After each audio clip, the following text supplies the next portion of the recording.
Get out! Hello tankers and tankettes, welcome to a game that's hot off the presses. This is one I actually had this morning, and the reason I'm showing it so quickly, because usually I let games kind of settle for a while. I put them in the folder and I come back later and I can take a maybe a bit more objective look at them. But this one I'm showing it like literally well, recording it a couple of hours after I actually played it, because it's the first good game I've had in the Conqueror, and my word, it's taken long enough. Now, unsurprisingly, it only happened once I got the big gun, the L1A1 120mm gun, and I was kind of like, even with the Torty, once I got that gun, it made such a difference. That didn't quite happen with the Conqueror. I've still been struggling with it a lot, and probably that's because I've been thinking about it in the wrong way. I got it at first, I was thinking, you know, I'll play it like an upgunned Carnarvon or like an M103. It's really not like those. It's much more like one of the French autoloaders, where you cannot rely on the armour at all, ever, and that you just have to be incredibly shy about actually getting hit, and very calculating about those times when you feel it's worth trading some of your hit points to actually do some damage. Now with an autoloader, because you've got that burst damage, that is a much more powerful situation, and while this does have a very good reload, it's like a 9-second reload, it's still, you don't have that same potential to do a lot of damage quite quickly. So this WZ, I saw he'd rushed way ahead, and he's gotten himself into a bit of a pickle. So I'm actually going to go down here, and I'm quite conscious of the fact, I mean, the matchmaking is good, but there is tier 10 arty. But if I can get here, then okay, I've got potentially some cover from whichever tank destroyer that is that's covering the back. I think that was our E4, and I might actually be able to, oh hello, there's an E75. I might actually be able to pick up some damage. Probably won't be able to keep the 111 alive, but I can severely hurt those two tanks that are next to him. So we're just going to trundle forward, plant one right in the side of the M103 turret. Yeah.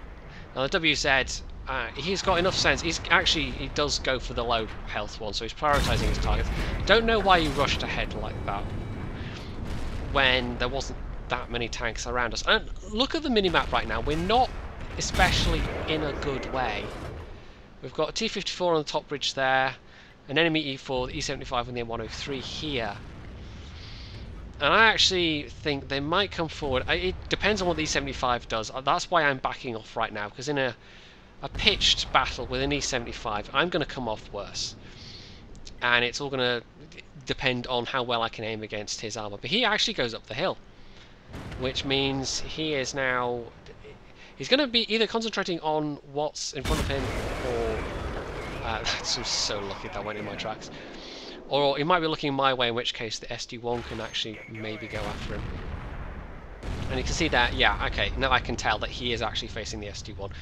So now that the M103 has been eliminated by our artillery, I can just go forward, and he is a one-shot kill, which is quite useful.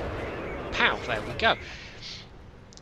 Now this, I leave it up to you guys and gals to actually judge whether you think this one was more down to, I'm going to say luck.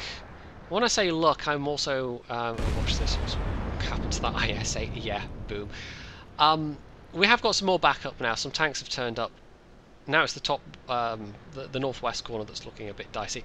But when I say luck, I mean in terms of that I was given some good opportunities in this game to do some damage.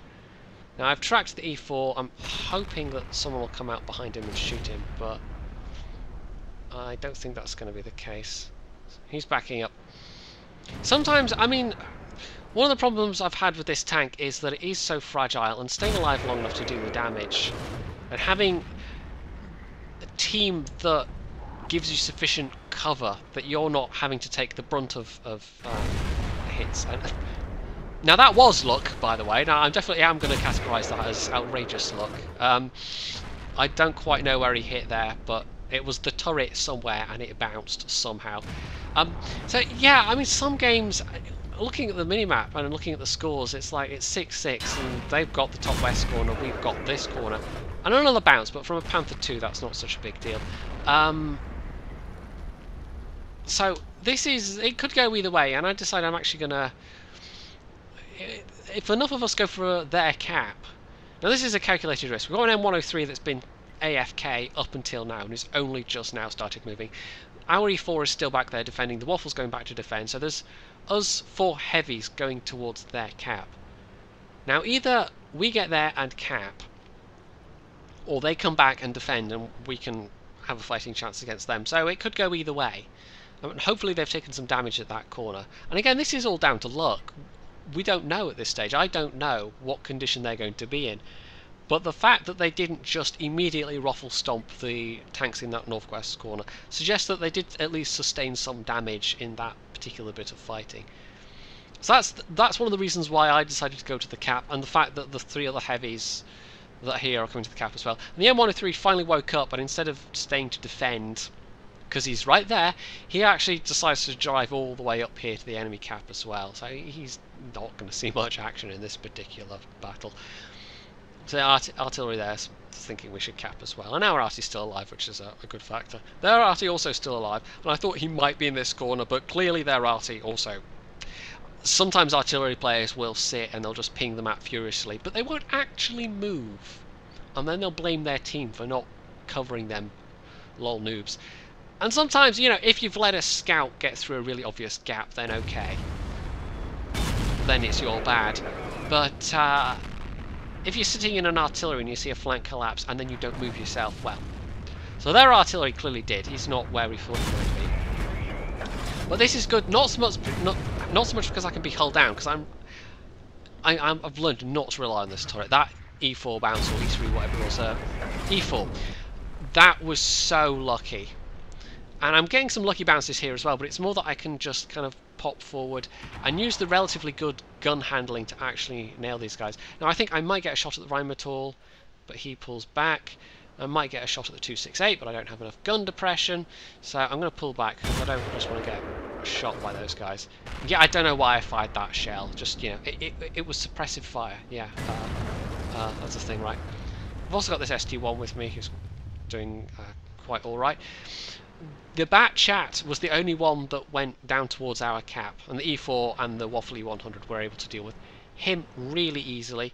So this is it. Most of their tanks did come back, so this is really useful for us. Yeah, I don't know why I sat in the open to type that message there. I mean, it's good to share intel with the team, but sitting in the open while you're doing it is not the best plan. So I've taken another hit that's actually damaged me, but we've got this. I mean, the M103 actually full hit points. He turned up in time to help with that 268, so that's all right. He did actually contribute something to the match, and it's just a matter now of artillery, the IS-8, and the Rheinmetall. And I've racked up over 4,000 damage, and I think this is probably the best I have so far done with this gun. I maybe managed a 4k damage game with the 20 pounder, but I suspect that one was a loss. I just did not have a good time with the stock grind on this tank at all. I actually went back to using the Carnarvon turret just because you sacrifice a tiny bit of DPM for basically better turret armor, and I had so much luck with turret bounces in this game, by the way, and also better gun depression. And it's a pity this turret doesn't get better depression, but of course it's fitting a bigger gun. But even when you're mounting the 20 pounder in this turret, you still get worse gun depression, which I found kind of annoying. So can I get this guy? Lower front plate? No, let's shoot the upper front plate instead. Well done. I might still get a shot though. The M103's kind of stuck on that wreck, and yeah, well, my aim was being a bit thrown off there, but I managed it anyway. So, 3 kills, 5,000 damage. Yeah, that was enough for a first-class mastery. Not the ace mastery yet. I presume you have to get, like, a couple more kills. A couple more kills with that damage might do the ace mastery, or maybe like 6k damage, I don't know. But that was 1300 base XP in a tier 9, it's not too bad at all. I actually outperformed all of our tier 10s, so, you know, I can feel slightly smug about that. But, yeah, this was the first actually good game I've had in this tank. And hopefully I will have more. And I'm kind of, as I've been playing it, I'm getting a bit frustrated with it at times, and this kind of relates back to my frustration video as well. I just keep reminding myself, this is still stock tank, and I'm still getting used to playing this tank, and it was exactly the same with the 5120.